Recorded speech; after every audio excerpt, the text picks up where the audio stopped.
सदन में भिलाई का सच, जो लगातार परियोजना विभाग के ऊपर आरोप लगाता रहा है और उनके कालगुजारियों का उजागर करते रहा, सत्य पाए जाते हैं तो कलेक्टर महोदय के द्वारा मेरी पार्षद पद को समाप्त कर दिया जाए। पेयर ब्लॉक का आपने बात कहा। आप ही के वार्ड में आकाशगंगा में एक पार्किंग है जहां दुर्गा पंडाल बनाया जाता है, लेकिन आपके विरोध के बाद भी वहां पेयर ब्लॉक लग चुका है। सच बोल रहे हैं आप? मुझे तो जानकारी भी नहीं थी, मैं तो पार्षद हूँ वहाँ का। आप ही के वार्ड का एक और मुद्दा है, सहेली ज्वेलर्स जो है वो सड़क पे गड्ढा खोद के सेप्टिक टैंक डाल देता है। उसके बाद जब ये हमारे चैनल के बाद खबर चलती है। कौन है सहेली ज्वेलर्स वाला? वो किसके पूछ छिकी किया? मेरे संज्ञान में जब पता चला, मैंने आयुक्त साहब को एक बात किया और आयुक्त साहब का कहना था कि आपका मैसेज हमें मिल गया है। हम तो 72,000 परिवार से अगर आप 1,000 रुपये लेते हो तो 7 करोड़ रुपए का नुकसान इस शहर की जनता को भुगतना पड़ रहा है। स्पेशल है क्या महापौर जी? 7 करोड़ आपने बोला, अगर आता भी है पैसा तो जाता कहाँ है 7 करोड़? जय हिंद। आप देख रहे हैं भिलाई का सच। मैं खड़ा हूं भिलाई नगर निगम में। भिलाई नगर निगम में आज सामान्य सभा का आयोजन होना था, जो कि शुरुआत भी हुआ। 11 बजे से शुरुआत हो चुकी थी, लेकिन 2 घंटे में सामान्य सभा को स्थगित कर दिया गया। क्यों कर दिया गया? क्योंकि जो भाजपा के पार्षद हैं वो लगातार आयुक्त पर, महापौर पर सवाल उठा रहे थे और कांग्रेस के पार्षदों पर सवाल उठा रहे थे, जिसका जवाब वो नहीं दे पा रहे थे और इस कारणवश सामान्य सभा को स्थगित कर दिया गया। लेकिन वो कारण क्या है, हम कुछ भाजपा के पार्षदों से बात किए हैं, वो आपको सुनाते हैं। आप कारण देखिए। इसका जो सामान्य सभा था क्यों स्थगित हो गया, क्या कारण रहा? आज की सामान्य सभा में भ्रष्टाचार बहुत बड़ा मुद्दा था। चाहे वो भारतीय जनता पार्टी के पार्षद हों, चाहे वो सत्ता पक्ष के पार्षद हों, लगातार पार्षदों के द्वारा भ्रष्टाचार के खिलाफ आवाज उठाई जा रही थी आज सदन में। इस कारण सामान्य सभा को कुछ समय के लिए स्थगित कर दिया गया। कुछ समय के लिए किया गया, तो अगले बार कब रखा जाएगा? अब अगली बार वो सभापति महोदय जी बताएंगे। आज मेरे द्वारा सदन में भिलाई का सच, जो लगातार परियोजना विभाग के ऊपर आरोप लगाता रहा है और उनके कालगुजारियों का उजागर करते रहा, आज उसी परियोजना विभाग को लेकर मेरे द्वारा शपथ पत्र देके सदन में पेवर ब्लॉक के कार्य को लेकर मेरे द्वारा जांच की मांग की गई है। और मेरे द्वारा सदन में कहा गया है कि मेरे द्वारा लगाए गए अगर आरोप सदस्य असत्य पाए जाते हैं तो कलेक्टर महोदय के द्वारा मेरी पार्षद पद को समाप्त कर दिया जाए। 28 महीने के अंदर 12 करोड़ 66 लाख रुपए का पेवर ब्लॉक लगा है। आखिर वो पेवर ब्लॉक लगे कहाँ है, इसका जवाब उस विभाग के अधिकारियों से लेना है। मैंने आयुक्त महोदय, सभापति महोदय से मैंने मांग की है कि कलेक्टर महोदय के दिशा निर्देश में जांच समिति का गठन किया जाए। और मैं इस मुद्दे को लेके अपने सांसद महोदय, विधायक महोदय, मुख्यमंत्री जी, नगरीय निकाय मंत्री, कलेक्टर महोदय, पीएमओ और इनसे 15 वित्त आयोग का जो कार्यालय दिल्ली में, वहां भी पत्र प्रेषित करूंगा और इसकी उच्च स्तरीय जांच की मांग करूंगा। सभा में और क्या खास मुद्दे को रखा जाना था जो कि आज नहीं रखा गया? सभा का आज एजेंडा प्रस्तुत ही नहीं कर पाए। आज सभा का एजेंडे थे भ्रष्टाचार के जो आरोप लग रहे थे, उससे सत्ता पक्ष जवाब ही देने की स्थिति में नहीं था। और कहीं न कहीं जब वो जवाब देने की स्थिति में नहीं था तो सामान्य सभा को स्थगित कर दिया गया कुछ समय के लिए। अब अगली बार सामान्य सभा आएगी, फिर बातें होंगी, फिर उसमें अपने मुद्दे रखे जाएंगे। सामान्य सभा में अक्षमता दिखी। सभापति की जो अक्षमता थी वो सदन चलाने की स्थिति में नहीं थे, सदन चला नहीं पा रहे थे। जहाँ पे पार्षदों को अपने मुद्दा रखना था वहाँ पार्षद अपने मुद्दा रख रहे थे, लेकिन सदन का महापौर और सदन के सभापति दोनों कहीं ना कहीं शहर को दिग्भ्रमित करना चाह रहे थे, शहर को गुमराह करना चाह रहे थे। लेकिन कहीं न कहीं जागरूक पार्षद हैं, भिलाई नगर निगम के 70 पार्षद जो हैं जागरूक हैं। उन्होंने बता दिया कि अब आज आपको स्थगित करना पड़ेगा क्योंकि आप विषयवार चर्चा नहीं करा पा रहे हो। कहीं ना कहीं इनके भ्रष्टाचार का उजागर होने वाला था, लेकिन वो भागे और स्थगित कर दिए। आप खुद एक पार्षद हैं, आपकी तरफ से क्या क्या मुद्दे रखे जा रहे हैं यहाँ पे?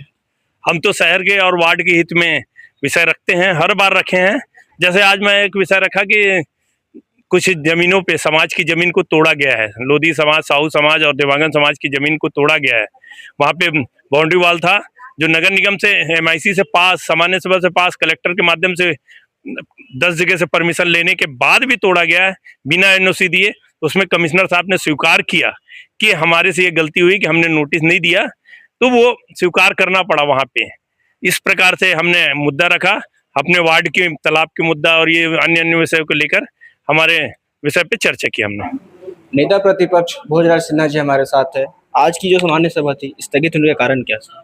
देखिए, आज नगर पालिका निगम भिलाई में लगभग 22 एजेंडे शहर के विकास के लिए, शहर की साफ सफाई को लेकर के शहर सरकार के द्वारा सामान्य सभा बुलाई गई थी। इस सदन में आज जो हुआ, पूर्वानुमान पूर्व में 4 साल भी इसी प्रकार से इनके द्वारा आज जो घटना घटी, यही इनका काम है। इस शहर के महापौर के द्वारा हर बार सदन में अपने साथियों के द्वारा विपक्ष पे आड़े टेढ़े कटाक्ष करते हुए हंगामा कराने का प्रयास किया गया। इस शहर के अंदर में महापौर जी छल पूर्वक, जो आज से 5 साल पहले 15 करोड़ रुपए की शहर की सफाई चलती थी, आज उसको पिछले वर्ष 52 करोड़ 50 करोड़ 28 लाख रुपए की और इस बार 60 करोड़ के ऊपर पहुंचा दी है। साथ ही सेग्रीगेशन प्लांट के नाम पे 20 करोड़ रुपए का अतिरिक्त काम भी उनको देने का काम कर रहे हैं। टोटल मिलाकर के जब सफाई की बात करते हैं तो 80 करोड़ रुपए का मामला इस सदन के अंदर में था। आज पूरे पार्षद, चाहे पक्ष के पार्षद हो, चाहे विपक्ष के पार्षद हो, चाहे हमारे निर्दलीय पार्षद जो भी रहे हैं, आज सब लोगों ने इस बात को उठाया। महापौर जी को समझ में आया कि महापौर जी के स्वयं के लोग, महापौर परिषद के लोग और उनके अपने जोन अध्यक्ष, उनके अपने पार्षद उनके साथ नहीं है। फिर महापौर जी ने इशारा करा करके लड़ाई लड़ाने का काम किया, उसमें हमारे महिला बहनों पे भ्रष्टाचार का आरोप लगाया है। इस शहर में सरकार महापौर जी आपकी है, और जिस महिला साथी पार्षद ने जो आरोप लगाया है हमारे महिला साथी पार्षद के ऊपर में, वो स्वयं मंत्री है जिनके विभाग में पर्यावरण के नाम पे करोड़ों रुपए का भ्रष्टाचार हुआ है, और वो हमारे एक सामान्य पार्षद को, सदन के पार्षद को आरोपित करती हैं, जिसको लेकर के महिला पार्षद के आत्मसम्मान वाली बात थी, हमने माफी मांगने की बात कही, जिसको लेकर के वो गरमाया मौसम को देख करके वो समझ गए कि वो मौसम माहौल गर्मा गया है और इसमें पूर्ण बहुमत से जब हम इसका पास कर देंगे। जब जानकारी मिली, हमने मना किया महापौर जी को, हमने मना किया सभापति जी को कि शहर को बर्बाद मत करिए आप, और जब वे नहीं माने तो मैं स्वयं नेता प्रतिपक्ष, मैंने ऐसी सदन का बहिष्कार किया और मैं बोला मैं ऐसे सदन में का सहयोगी, समर्थक या मैं किसी भी प्रकार का साक्षी नहीं रह सकता, और अब मैं जनता के बीच जाकर के आपके खिलाफ लड़ूंगा। आप शहर के आइए, शहर के विकास की बात करते हो, आप शहर में घूम घूम के देखिए, 80 करोड़ की जो टेंडर कर रहे हो, सुपेला क्षेत्र के लोग, कुर्सी पार के क्षेत्र के लोग, सेक्टर के स्लम क्षेत्र के लोग डेंगू डायरिया से मर रहे हैं। शहर में दिवाली का समय हो गया, नाली सफाई करने के लिए पर्याप्त आदमी नहीं मिल रहे हैं। इस पूरे मामले को देखे तो बाद में महापौर जी इस भीड़ का फायदा उठा करके सदन को सर्वसम्मति से पारित करना चाह रहे थे। हमने इसको बहिष्कार किया। जब उनको आभास हुआ तब उन्होंने फिर इसको स्थगित करने का काम आज किया। आपके तरफ से भ्रष्टाचार के कौन से मुद्दे को उजागर करने वाले थे आप? देखिए, इस शहर के अंदर में हमारे सम्मानीय पार्षद साथी के द्वारा लगभग 35 करोड़ से 40 करोड़ रुपए की पेवर ब्लैक का मामला, पूरे साक्ष्य के साथ में आपको 25 से 40 करोड़ रुपए के अंदर में हम पूरे शहर में मार्बल और ग्रेनाइट लगवा देते हैं। आपने पूरे शहर के अंदर में पेवर ब्लैक लगाया और पेवर ब्लैक कहाँ दिख ही नहीं रहा है। आपने पूरे शहर के अंदर में 4-5 सालों के अंदर में लगभग 12 से 15 करोड़ रुपए के पेड़ लगाए, आप कहीं भी पेड़ नहीं देखेंगे। आप इस शहर के अंदर में 15 फाइनेंस के माननीय प्रधानमंत्री जी की योजना के पैसे का आपने बंदर बाट किया। आज उस चीज को जब ओपन किए, जब बात आई तो आज पूरे प्रांगण में, पूरे सभागार में महापौर जी मौन थे। महापौर जवाब देने की स्थिति में नहीं थे, उनके अपने लोग जवाब पूछ रहे थे, उनसे विपक्ष के लोग जवाब पूछ रहे थे, पर महापौर भी जी जवाब देने की स्थिति में नहीं रहे। और शहर में फिर उनका एक ही मकसद था कि सफाई का टेंडर कैसे भी करके पास हो जाए, जिससे कि नगर निगम का उनका 1 साल का खाना पूर्ति चल जाए। मैं आपके चैनल के मार्फत से शहर की जनता को बताना चाहता हूं कि महापौर जी मनोपली है और फिर वर्ग के आधार पर टेंडर करना चाह रहे हैं, और शहर का जो वास्तविक खर्चा जो आना चाहिए सफाई का, वो 30 करोड़ के लमसम का आना चाहिए, लेकिन महापौर जी उसको 60 करोड़ कर रहे हैं। तो निश्चित आज महापौर जी कहीं ना कहीं अपने आप को सफाई देने के चक्कर में, जब हम बहिष्कार करके, मैं स्वयं उस बैठक का बहिष्कार करके बाहर निकल गया कि मुझे नहीं बैठनी ऐसे बैठक में, तो महापौर जी ने और सदन के बाकी पार्षदों ने शायद जानकारी प्राप्त हुई कि वो स्थगित बैठक कर दी गई है, आगामी दिनों के लिए रख दी गई है। पेयर ब्लॉक का आपने बात कहा, आप ही के वार्ड में आकाशगंगा में एक पार्किंग है जहां दुर्गा पंडाल बनाया जाता है। कुछ समय पहले वहां पेवर ब्लॉक लगाया जा रहा था। हमने आपको वहां मौके पर बुलाया भी था, आपने वहां भी विरोध किया था, लेकिन आपके विरोध के बाद भी वहां पेवर ब्लॉक लग चुका है। देखिए, आकाशगंगा मार्केट का जो छोटा सा एक प्रांगण था, सच बोल रहे हैं आप, मुझे तो जानकारी भी नहीं थी। मैं तो पार्षद हूं वहां का, मुझे तो जानकारी भी नहीं थी कि वहां पेवर ब्लॉक लग रहा है। लेकिन आपके चैनल के मार्फत से ही मुझे जानकारी मिली। मैंने आपके सामने एजेंसी को फोन किया, मैंने आपके सामने बोला, और उसके बाद कुछ दिनों के बाद फिर आप ही के चैनल के मार्फत से जानकारी मिली कि वो तो पेवर ब्लॉक लगा दिया गया। उसके पीछे कौन है, क्या है? आपने वहां खड़े होकर फोन लगाया, वो हमने देखा। आपने खुले तौर से विरोध किया, लेकिन उसके बाद भी पेवर ब्लॉक लग गया। देखिए, मैं आपको फिर बोल रहा हूं, वो महापौर जी के किसी खास व्यक्ति की पेवर ब्लॉक की फैक्ट्री रही है जहां से पेवर ब्लॉक आ रहा है, और ना उस जानकारी में, ना उस एजेंसी ने मुझे पूछना चाहा, ना उसका प्रस्तावक मैं हूं। और आपके चैनल के मार्फत से जब मुझे जानकारी मिली तो मैंने विरोध दर्ज किया। फिर 2 दिन के बाद फिर जब पता चली कि वो रातों रात 2 दिन तक खींच कर उसको पेवर ब्लॉक लगा दिया। अब पेवर ब्लॉक लगने के बाद मैं किसी भी विकास कार्य के लिए वहां के व्यापारियों के विरोध में जनप्रतिनिधि होने के नाते नहीं जा सकता, क्योंकि वो लग चुका है तो उसका विरोधी मैं नहीं बन सकता। वहाँ के जो व्यापारी है उनसे हमने बात किया, उनका ये कहना था हमें पेवर ब्लॉक की जरूरत नहीं है, हमें वहाँ की पानी निकासी की जरूरत है। तो क्या ये सब चीज महापौर को सुनाई नहीं देती? देखिए, इसका प्रस्ताव मेरे द्वारा स्वयं के द्वारा आकाशगंगा में बनाया गया है। आप याद करिए, आज से जब अंडर ब्रिज बन रहा था तो पूरे दुकानों में पृथ्वी इलेक्ट्रिकल में पानी भर गया था। उससे पहले मैंने बता चुका था कि इसमें पानी भरेगा क्योंकि निकासी का रास्ता साफ नहीं है, और पूरा चंद्रा मोरे टाइगिस से लेके इधर का पानी सब इधर ही आना है। लेकिन इस बरसात में कभी भरा क्या? हमने वहां की निकासी बनवाई, हमने वहां पे नाली उस तरीके से बनवाया, खड़े होके बनवाया कि आकाशगंगा जैसे क्षेत्र, जो डुबान वाले क्षेत्र में पानी आज अगर 2 साल के अंदर में नहीं भर रहा है, उसमें कहीं ना कहीं हम लोगों ने एक्सरसाइज की है। व्यापारी हैं, व्यापारी वहां पे बोर 24 घंटा चालू रख के छोड़ देते हैं, और हर चीज की जिम्मेदारी जब नगर निगम वहां व्यवस्था दिया है, व्यापार कर रहे हैं, तो उनकी जिम्मेदारी बनती है वहां व्यवस्था खुद देंगे। आप ही के वार्ड का एक और मुद्दा है, सहेली ज्वेलर्स जो है वो सड़क पे गड्ढा खोद के सेप्टिक टैंक डाल देता है। उसके बाद जब ये हमारे चैनल के बाद खबर चलती है, निगम को पता चलता है, तो पेनल्टी काट के छोड़ दिया जाता है। तो क्या ऐसा अगर बस पैसे लेके छोड़ दिया जाए तो हर कोई ये काम कर सकता है? बिल्कुल। कौन है सैली ज्वेलर्स वाला, वो किसके पूछ के किया? मेरे संज्ञान में जब पता चला, मैंने आयुक्त साहब को बात किया, और आयुक्त साहब का कहना था कि आपका मैसेज हमें मिल गया है, हम दिखवा रहे हैं और कार्रवाई कर रहे हैं। तो आज ये स्थिति हो गई कि शहर से कोई भी व्यापारी, कोई भी लोग, शहर की जनता सरकार को कुछ मानती नहीं है, अपने मर्जी का सब कुछ कर रही है। महापौर जी की जिम्मेदारी बनती है, यहाँ के पीडब्ल्यूडी महापौर परिषद के सदस्य की जिम्मेदारी बनती है, कमिश्नर की जिम्मेदारी बनती है, पार्षद की जिम्मेदारी बनती है। मैं स्वयं पार्षद हूँ, लेकिन हमारा काम है हमको नगर निगम के संज्ञान में डाल दे, बाकी होना और करना उनके ऊपर है। जिस प्रकार से बहुत सारी चीजें मैं आपको बता देना चाहता हूँ, मैं तो अभी नया नया पार्षद बना इस क्षेत्र का, मैं तो कॉन्ट्रेक्टर कॉलोनी का पार्षद था पहले। अभी मैंने देखा बहुत सारी खामियां, बहुत सारी, और आकाशगंगा इसमें देखा जाए तो ढिल्लन कॉम्प्लेक्स आज नगर निगम का हो गया है। मैं 4 बार बोल चुका हूँ, हाईकोर्ट से आदेश आ चुका है, लेकिन वो ढिल्लन कॉम्प्लेक्स को अपने अधीनस्थ नहीं ले रहे हैं। तो आकाशगंगा की सबका 30 साल की लीज खत्म हो चुकी है, लेकिन लीज नवीनीकरण वहाँ वो किराया 30 साल का अवधि था, बिल्डिंग जर्जर हो चुकी है, लेकिन आज भी वैसे ही है।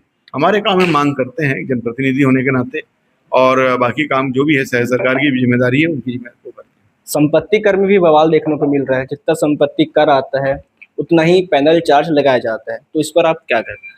देखिए, नगर पालिका निगम भिलाई के अंतर्गत में लगभग 1,07,000 संपत्ति कर आईडी है, जिसमें कमर्शियल, आवासीय और इंडस्ट्रीज तीनों हैं।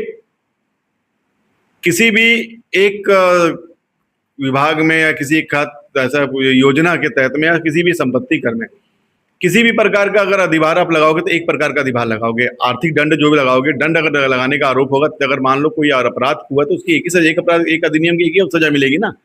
तो ये 2 प्रकार की सजा देने का काम भिलाई नगर निगम में कर रहे हैं। सन 2016 से निरंतर हर संपत्ति कर आईडी में 1-1 हजार रुपए का पैनल चार्ज लगा रहे हैं। लगभग 35,000 लोग संपत्ति कर पटाते हैं, जो हर साल पटाते हैं, और 70 से 72 हजार संपत्ति कर आईडी जो होती है, वो जो पैसा है वो एक आध साल लेट या एक आध महीना लेट स्थिति परिस्थिति बिगड़ जाती है, तो उसके बदले में नगर निगम उनसे अधिभार 18% अधिभार लेता है। चलो अधिभार आपका अपना अधिकार है, दंड है, लेकिन उसके बाद आप उनसे 100 विवरणी प्रमाण पत्र हर साल ना भरने के आड़ पे पैनल चार्ज आप लेते हो, तो 72,000 परिवार से अगर आप 1,000 रुपये लेते हो तो 7 करोड़ रुपए का नुकसान इस शहर की जनता को भुगतना पड़ रहा है। तो 7 करोड़ रुपया आप उस शहर की जनता से उनके जेब से खींचने का काम कर रहे हो। और ये भिलाई की जनता बड़ी भोली भाली जनता है, ये इसको समझ नहीं रही है कि ये नगर निगम, ये महापौर निरंतर उस चीज को, मैंने स्वयं महापौर जी के नाम पे मैंने लेटर दिया है। महापौर जी, इस शहर के लोग हैं, गरीब लोग हैं, मजदूरी करके जीवन यापन करते हैं, एशिया का सबसे बड़ा स्टील प्लांट है, लोग यहाँ मजदूरी करके ही जीवन यापन करें, और आज वो बेचारे, कुछ लोग रिटायर हो चुके हैं, कुछ लोग बेरोजगार है, कुछ लोग के परिवार में खत्म हो चुके हैं, मुखिया खत्म हो चुका है, ऐसे लोग हर साल पैनल चार्ज के तौर पर 1,000 रुपये अतिरिक्त जमा करते हैं। मैंने माननीय आयुक्त महोदय से निवेदन किया, महापौर जी से निवेदन किया, उसके बाद भी इन्होंने पैनल चार्ज के नहीं हटाया गया, जो कि निश्चित एक शहर बहुत बड़ा लूट बोल सकते हैं, शहर की जनता को लूटने का काम इस शहर सरकार के द्वारा संपत्ति कर आईडी के तौर पे, पैनल चार्ज के तौर पे किया जा रहा है। सही तौर पे देखा जाए तो क्या पैनल चार्ज लेना सही है, लेना चाहिए या नहीं लेना चाहिए? देखिए, सही और गलत, संपत्ति कर का आप अगर हर साल जब संपत्ति कर कोई नहीं पटाता है, 1 मार्च से लेकर के 31 अप्रैल मार्च तक का, 1 अप्रैल से लेकर 31 मार्च तक का नियम है। राज्य सरकार ने उसमें भी 30 दिन की छूट कर दी है, 30 अप्रैल तक का आदेश आ चुका है। तो आप अगर कोई नहीं पढ़ा पा रहा तो आप उससे अधिभार ले रहे हो ना, या तो अधिभार में छोड़ दीजिए, पैनल ले लीजिए। कोई भी किसी भी संपत्ति कर में किसी व्यक्ति को सजा दोगे तो 2 प्रकार की सजा क्यों दोगे आप? सजा एक ही दोगे ना भाई। तो पैनल चार्ज लगाना गलत है, ऐसा कोई भी गाइडलाइन नहीं है, राज्य सरकार का आदेश नहीं है। और सब मजे की बात बता देना चाहता हूं, पूरे 14 नगर निगम में सिर्फ भिलाई नगर निगम ऐसा नगर निगम है, राजधानी में भी नहीं लगता है, बिलासपुर में नहीं लगता, कोरबा में नहीं लगता, धमतरी में नहीं लगता, जगदलपुर में नहीं लगता, भिलाई 3 में नहीं लगता, बीरगांव में नहीं लगता, रिसाली में नहीं लगता, दुर्ग में नहीं लगता, राजनांदगांव में भी नहीं लगता। सिर्फ और सिर्फ अगर कहीं लिया जाता है तो भिलाई है। तो क्या भिलाई के लोग स्पेशल है क्या महापौर जी? जैसे 7 करोड़ आपने बोला, अगर आता भी है पैसा तो जाता कहाँ है 7 करोड़? सफाई, महापौर जी हर साल सफाई पे लगभग 15% 20% बढ़ा रहे हैं। 15 करोड़ का काम 17 करोड़ हुआ, 17 करोड़ का काम 23 करोड़ हुआ, 23 करोड़ का काम 36 करोड़ हुआ, 36 करोड़ का काम 50 करोड़ 28 लाख हुआ, और इस बार 62 करोड़ रुपया हो गया। तो ये भ्रष्टाचार की भेंट चढ़ा रहे हैं महापौर जी शहर सरकार। तो अभी आपने सुना पार्षदों का क्या कहना है भ्रष्टाचार के मुद्दों को लेकर। सामान्य सभा में आज मुद्दा उठाना था लेकिन वो नहीं उठा पाई क्योंकि सवाल का जवाब नहीं आ रहा था। जैसा देखा जाए भिलाई में लगातार भ्रष्टाचार बढ़ते जा रहा है, कहीं भी पेवर ब्लॉक लगा दिया जा रहा है जहां वहां के लोगों को उसकी ज़रूरत नहीं है, नाली की ज़रूरत है, निकासी की ज़रूरत है, लेकिन वो सबको नहीं देखते हुए पेवर ब्लॉक लगाया जा रहा है। ये सब तमाम मुद्दे को लेकर सामान्य सभा का आयोजन किया गया था जो कि आधा अधूरे में छोड़ दिया गया है। इस पर और क्या अपडेट आती है और किस प्रकार से आगे सामान्य सभा रखा जाएगा, उसमें ये मुद्दा उठाया जाएगा या नहीं उठाया जाएगा, समय समय पे आपको बताते रहूंगा। खबरों के लिए बने रहे हमारे साथ। मैं सुलझी, धन्यवाद।